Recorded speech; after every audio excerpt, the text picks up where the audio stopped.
1000 साल की ये कहानी और गहरी होने वाली है। चलिए टाइम पोर्टल के साथ मेडिवल इंडिया के रिकॉर्ड्स को डिकोड करते हैं। टेक्स्ट बुक का एक इम्पॉर्टेंट टॉपिक है, हिस्टोरियंस पास्ट को क्लासिफाई कैसे करते हैं। ब्रिटिश हिस्टोरियंस ने इंडियन हिस्ट्री को 3 पार्ट्स में डिवाइड किया, एंशिएंट, मेडिवल, मॉडर्न। लेकिन ये क्लासिफिकेशन प्रॉब्लम्स क्रिएट करता है क्योंकि ये मेनली रिलीजन बेस्ड क्लासिफिकेशन था, जैसे हिंदू पीरियड, मुस्लिम पीरियड। मॉडर्न हिस्टोरियंस कहते हैं कि ये मॉडल इनकम्प्लीट है क्योंकि किंगडम्स और सोसाइटीज सिर्फ रिलीजन के बेस पर नहीं बढ़ती। ब्रिटिश पीरियोडाइजेशन का मेजर इशू ये था कि ये रियल सोशियो इकोनॉमिक चेंजेस को इग्नोर करता था। फॉर एग्जाम्पल, एग्रीकल्चर का expansion, trade networks, administrative systems, technology changes, regional developments, ये सब रिलीजन से इंडिपेंडेंट था। इसीलिए मॉडर्न हिस्टोरियंस ने नए मॉडल्स बनाए जो सोसाइटी के रियल चेंजेस को रिफ्लेक्ट करते हैं।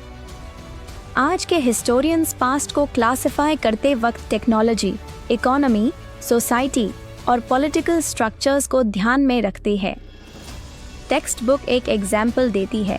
मेडिवल पीरियड को डिस्क्राइब करने के लिए फ्यूडलिज्म का आइडिया यूरोप में उसे होता था, लेकिन इंडिया में फ्यूडलिज्म का एग्जैक्ट पैटर्न नहीं था। यहाँ पे अलग टाइप का लैंड कंट्रोल, मिलिट्री सिस्टम और एग्रीकल्चरल रिलेशंस था। मेडिवल इंडिया में सोसाइटी और पॉलिटिक्स लगातार इवॉल्व हो रही थी।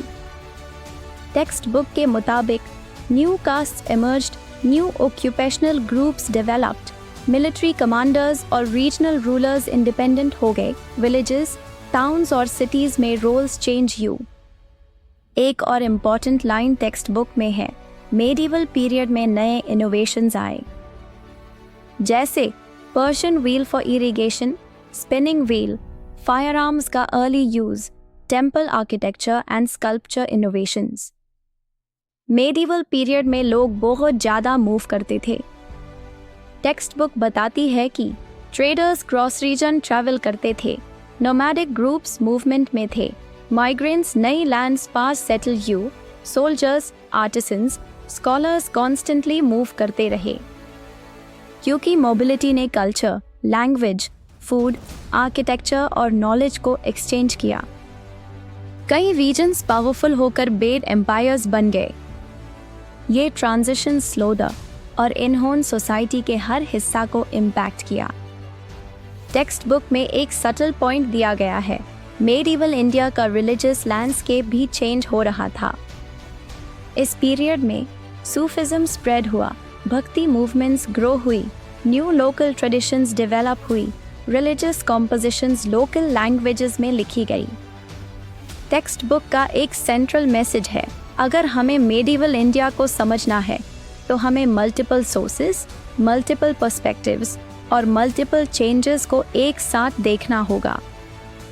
कम से कम 1000 सालों की ये कहानी बताती है कि सोसाइटी स्टैटिक नहीं होती, वह कॉन्स्टेंटली चेंज होती है।